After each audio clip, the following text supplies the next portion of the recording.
DElEd first semester के सभी प्रशिक्षुओं का स्वेल एकेडमी में स्वागत है। दोस्तों पिछली वीडियो में हम लोगों ने डीएलएड फर्स्ट सेमेस्टर के संसर्ग शिक्षण के 50 बहुविकल्पीय प्रश्नों को कवर किया था, जो दोस्तों 2015 से लेकर 2023 तक के एग्जाम में आए हुए क्वेश्चन थे। उसके अलावा दोस्तों जो एग्जाम के दृष्टिकोण से वेरी इंपॉर्टेंट क्वेश्चन बनते हैं उनको भी इसमें शामिल किया गया। तो उम्मीद करेंगे दोस्तों आप लोगों ने वीडियो देख ली होगी और वीडियो आपको पसंद ज़रूर आई होगी। दोस्तों जिन लोगों ने अभी तक उस वीडियो को नहीं देखा है, डिस्क्रिप्शन बॉक्स में उसका लिंक मौजूद है, आप लोग लिंक पर क्लिक करके उन सभी क्वेश्चनों को अच्छे से तैयार कर लीजिए। तो दोस्तों यहाँ से शुरू करेंगे आज की इस वीडियो को और जानेंगे कि आज के क्वेश्चन यहाँ पर हमारे कौन से होने वाले हैं। तो यहाँ पर पहला क्वेश्चन यहाँ पर आता है कि रागा शब्द रूप में प्रयुक्त वचन है, एक वचन है, द्विवचन है, बहुवचन है या एक वचन और दो बहुवचन दोनों हैं। तो यहाँ पे दोस्तों इसका जो रागा शब्द है इसमें प्रयुक्त वचन है, एक वचन और बहुवचन दोनों हैं। ठीक है। अगला क्वेश्चन दोस्तों यहाँ पर फिर आता है कि गुण दोष दशा और अवस्था बताने वाले शब्दों की संख्या होती है। क्या होती है संज्ञा? जातिवाचक होती है, भाववाचक होती है, समूहवाचक होती है या फिर द्रव्यवाचक होती है। तो दोस्तों जिसमें गुण दोष दशा और अवस्था बताने वाले शब्द होते हैं ये होते हैं दोस्तों, ये भाव प्रदर्शित करते हैं। ठीक है। तो इसका राइट आंसर हो जाएगा दोस्तों बी ऑप्शन। ठीक। उसके बाद दोस्तों यहाँ पर आता है नपुंसक लिंग प्रायः प्रयुक्त होता है स्थिर पदार्थ के लिए, निर्जीव पदार्थ के लिए, सजीव पदार्थ के लिए या फिर जड़ पदार्थ के लिए। तो दोस्तों जो निर्जीव पदार्थ होते हैं उनमें नपुंसक लिंग का प्रयोग होता है। ठीक। उसके बाद दोस्तों अगला क्वेश्चन यहाँ पर फिर आता है कि एक स्वर वाले इकारांत और अकारांत शब्द प्रायः होते हैं पुल्लिंग होते हैं, नपुंसक लिंग होते हैं या फिर स्त्रीलिंग होते हैं या इनमें से कोई नहीं। तो दोस्तों एक स्वर वाले इकारांत और आकारांत जो शब्द हो जाएंगे वो हो जाएंगे दोस्तों स्त्रीलिंग यहाँ से। ठीक। उसके बाद दोस्तों अगला क्वेश्चन यहाँ पर आता है कि आदर का भाव व्यक्त करने के लिए किस वचन का प्रयोग किया जाता है, एक वचन का, द्विवचन का, बहुवचन का या फिर इनमें से कोई नहीं। तो आदर का भाव व्यक्त करने के लिए प्रयोग होता है दोस्तों बहुवचन का। ठीक। उसके बाद दोस्तों अगला क्वेश्चन फिर यहाँ पर आता है कि इकारांत पुल्लिंग का शब्द है यहाँ पे, तो मुस्का है, पितामह है, कवि है या फिर तरु है। तो दोस्तों यहाँ पे इकारांत शब्द का अर्थ हो जाएगा कवि यहाँ पे। ठीक है। राइट आंसर हो जाएगा सी ऑप्शन। अगला क्वेश्चन फिर यहाँ पर आता है कि उकारांत नपुंसक लिंग का उदाहरण कृत, मधु, वारी या फिर पुष्प। तो दोस्तों यहाँ पर जो मधु है ये उकारांत नपुंसक लिंग का दोस्तों उदाहरण यहाँ पर है। ठीक है। उसके बाद अगला क्वेश्चन दोस्तों फिर यहाँ पर आता है कि संज्ञा के प्रकार हैं। तो 2 प्रकार हैं, 3 प्रकार हैं, 5 प्रकार हैं या फिर 4 प्रकार हैं। तो संज्ञा के दोस्तों प्रकार हैं यहाँ पे 5 प्रकार। अगला क्वेश्चन दोस्तों फिर यहाँ पर आता है कि व्यक्तिवाचक संज्ञा का उदाहरण यहाँ पे, तो रामाय, सर, सूर्य, काका या फिर ये सभी। तो दोस्तों व्यक्तिवाचक संज्ञा के उदाहरण हो जाएंगे ये सभी। तो अगला क्वेश्चन यहाँ पर आता है लिंग के भेद हैं 2, 3, 5 या फिर 4। तो दोस्तों लिंग के भेद होते हैं 3, स्त्रीलिंग, पुल्लिंग और नपुंसक लिंग। अगला फिर दोस्तों क्वेश्चन यहाँ पर आता है कि संस्कृत भाषा में वचन कितने प्रकार के होते हैं, 1 होता है, 2 होते हैं, 3 होते हैं या फिर 4 होते हैं। तो दोस्तों संस्कृत भाषा में जो वचन हो जाएंगे वो हो जाएंगे दोस्तों 3 वचन। ठीक। अगला क्वेश्चन फिर यहाँ पर आता है कि हिमालय हिम पतति में किस शब्द का वाक्य प्रयोग किया गया है, बालका, हिमालय, राजना या फिर वृक्ष। तो यहाँ पे हिमालय हिम पतति में किस शब्द का वाक्य प्रयोग किया गया, तो यहाँ पर हिमालय शब्द का जो है वाक्य प्रयोग किया गया। ठीक। उसके बाद दोस्तों अगला क्वेश्चन यहाँ पर फिर आता है कि जातिवाचक संज्ञा का उदाहरण यहाँ पे, तो मित्रम, सूर्य, काका या फिर ये सभी। तो यहाँ पे जो मित्रम है ये जातिवाचक संज्ञा का उदाहरण है। तो दोस्तों यहाँ पर अगला क्वेश्चन आता है मयूरा का द्विवचन, मयूरा, मयूरो, दोनों या फिर कोई नहीं। तो मयूर का द्विवचन हो जाएगा मयूरो। ठीक है। बी ऑप्शन इसका राइट होगा। अगला क्वेश्चन फिर यहाँ पर आता है कि पितृणाम किस विभक्ति और वचन का शब्द है, तो सप्तमी बहुवचन का है, षष्ठी बहुवचन का या फिर पंचमी एक वचन का या फिर तृतीय बहुवचन का। तो जो पितृणाम है ये किस विभक्ति और वचन का शब्द है, तो दोस्तों ये षष्ठी बहुवचन का शब्द यहाँ पर, यानी षष्ठी इसमें विभक्ति है, वचन हो जाएगा बहुवचन यहाँ पे। ठीक है। उसके बाद दोस्तों अगला क्वेश्चन फिर यहाँ पर आता है कि अस्मद शब्द है, संज्ञा है, सर्वनाम है, विशेषण है या फिर ए और बी दोनों है। तो जो अस्मद शब्द है ये है दोस्तों सर्वनाम यहाँ पे। ठीक है। अगला क्वेश्चन यहाँ पर फिर आता है कि लट लकार से किस काल का बोध होता है, तो वर्तमान काल, भविष्य काल या फिर भूतकाल या फिर अज्ञार्थक। तो लट लकार से दोस्तों होता है वर्तमान काल का बोध होता है, यानी वर्तमान काल का हमें पता चलता है यहाँ पे। अगला दोस्तों फिर क्वेश्चन यहाँ पर आता है सातर्थ तिष्ठेत में रेखांकित क्रियापद में कौन सी मूल धातु और लकार है यहाँ पे, तो स्थालोट या फिर स्था विधिलिंग लकार या फिर स्थालिन लकार या फिर तिष्ठ लट। तो दोस्तों यहाँ पर सातत्र तिष्ठेत में जो रेखांकित क्रियापद में मूल धातु और लकार हो जाएगा वो हो जाएगा यहाँ पे स्था विल्लिंग लकार यहाँ पे। ठीक है।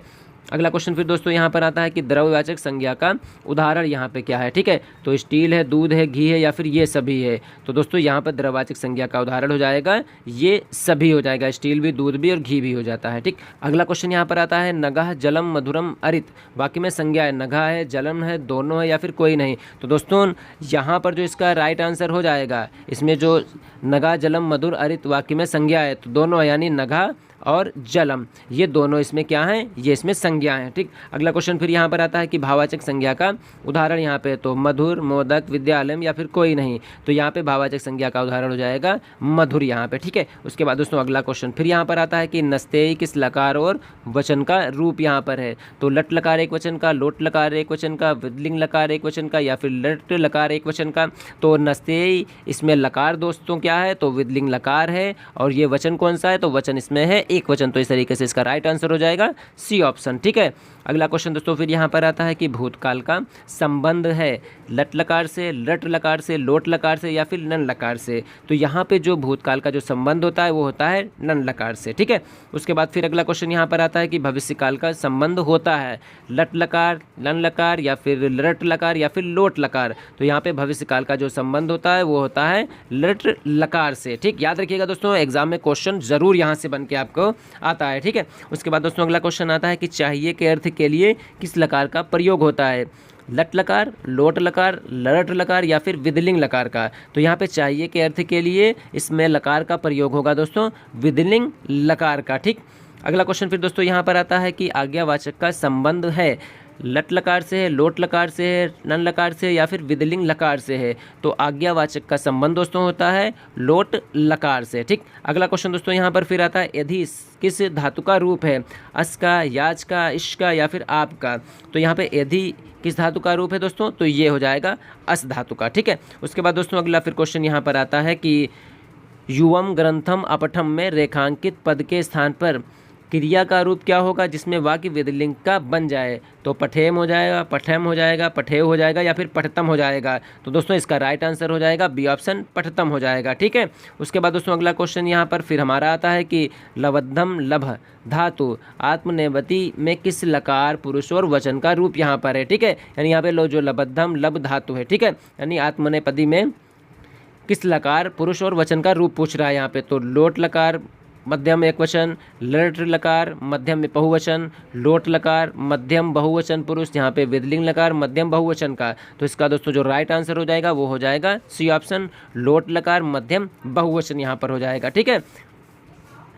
अगला फिर दोस्तों क्वेश्चन यहाँ पर आता है कि शिष्या प्रश्न पश्यति में रेखांकित शब्द के स्थान पर वाक्य को लोट लकार में बदलने के लिए कौन सा पद प्रयोग किया जाता है। तो देखिए यहाँ पर क्या है, शिष्य प्रश्न पश्यति में रेखांकित पद के स्थान पर वाक्य को लोट लकार में बदलने के लिए कौन सा पद प्रयोग किया जा रहा है। तो प्रच्छेद या फिर प्रच्छति या फिर अपरच्छत या फिर प्रच्छतु। तो यहाँ पर इसका राइट आंसर हो जाएगा दोस्तों डी ऑप्शन, प्रच्छतु, ठीक।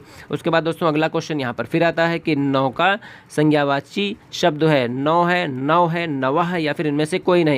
तो दोस्तों नौ का संज्ञावाची शब्द हो जाएगा नौ यहाँ पे, ठीक है। यानी संस्कृत में नौ को क्या कहते हैं, ये हो जाएगा नौ दोस्तों यहाँ पे, ठीक। उसके बाद दोस्तों अगला क्वेश्चन यहाँ पर आता है कि युष्मद का षष्ठी विभक्ति बहुवचन रूप है युवम, युवाओ, युवाम या फिर युमाशु। तो यहाँ पे युष्मद का षष्ठी बहुवचन हो जाएगा, षष्ठी विभक्ति बहुवचन हो जाएगा दोस्तों युष्मांग, ठीक।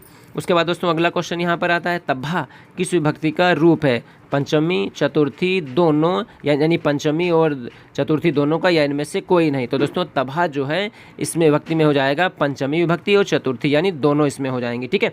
उसके बाद दोस्तों अगला क्वेश्चन यहाँ पर फिर आता है कि जल का तृतीय विभक्ति बहुवचन है, जलानी है, जलह है, जलभ्या है या फिर जलानाम है, ठीक है। तो जल का तृतीय विभक्ति बहुवचन हो जाएगा जलानी यहाँ से, ठीक है। उसके बाद दोस्तों अगला क्वेश्चन यहाँ पर फिर आता है कि संप्रदान कारक में विभक्ति होती है तो प्रथमा विभक्ति होगी, द्वितीय विभक्ति होगी, तृतीय विभक्ति होगी या फिर चतुर्थी विभक्ति होती है। तो संप्रदान कारक में विभक्ति होती है दोस्तों चतुर्थी विभक्ति यहाँ पे, ठीक है। उसके बाद दोस्तों अगला क्वेश्चन यहाँ पर फिर आता है सर्वस्व शब्द में विभक्ति होती है प्रथम, द्वितीय, पंचमी या फिर चतुर्थी। तो सर्वस्या शब्द में विभक्ति हो जाएगी दोस्तों पंचमी विभक्ति, ठीक। उसके बाद दोस्तों अगला क्वेश्चन यहाँ पर फिर आता है कि अस्मत् शब्द का चतुर्थ विभक्ति बहुवचन रूप है अहम, अस्मभ्यम, मम या फिर अस्मासु।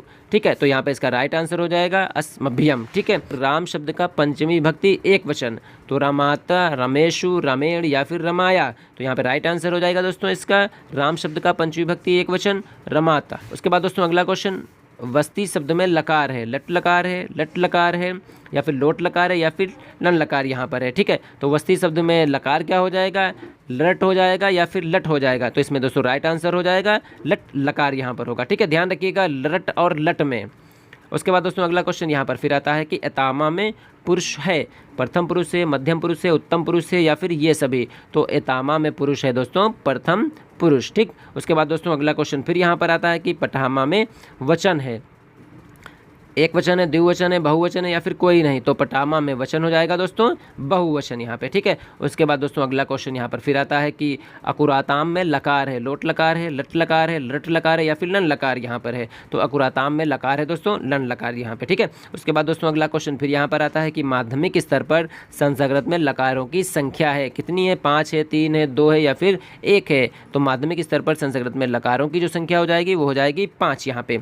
अगला फिर क्वेश्चन दोस्तों यहाँ पर आता है कि वर्तमान काल को कहते हैं, क्या कहते हैं, लन लकार कहते हैं, लट लकार कहते हैं, लोट लकार कहते हैं या फिर कोई नहीं। तो वर्तमान काल को दोस्तों कहेंगे लट लकार। ठीक है, उसके बाद दोस्तों अगला क्वेश्चन फिर यहाँ पर आता है कि पट धातु का प्रथम पुरुष द्विवचन रूप है। ठीक, तो अपटाम है, अपटम है, अपठाव है या फिर ये सभी है। तो पट धातु का प्रथम पुरुष द्विवचन रूप हो जाएगा अपटताम। ठीक है, अगला क्वेश्चन फिर यहाँ पर आता है पटसी में वचन है, एक वचन है, द्विवचन है, बहुवचन है या फिर कोई नहीं। तो पटसी में वचन हो जाएगा दोस्तों एक वचन यहाँ पे। ठीक है, उसके बाद दोस्तों अगला क्वेश्चन फिर यहाँ पर आता है कि धवता में वचन यहाँ पर है, तो द्विवचन है, एक वचन है, बहुवचन है या फिर कोई नहीं। तो धवता में वचन हो जाएगा दोस्तों द्विवचन। अगला क्वेश्चन फिर यहाँ पर आता है अगच्छन में लकार है, तो लन लकार यहाँ पर, लट लकार, लोट लकार या फिर कोई नहीं। तो अगच्छन में लकार हो जाएगा दोस्तों लन लकार यहाँ पे। ठीक है, उसके बाद दोस्तों अगला क्वेश्चन यहाँ पर फिर आता है कि सर्वनाम के भेद यहाँ पर। ठीक, तो 4 भेद होते हैं, 5 भेद होते हैं, 6 भेद होते हैं या फिर 3 भेद होते हैं। तो सर्वनाम के भेद होते हैं दोस्तों सी ऑप्शन 6 भेद होते हैं, ध्यान रखिएगा।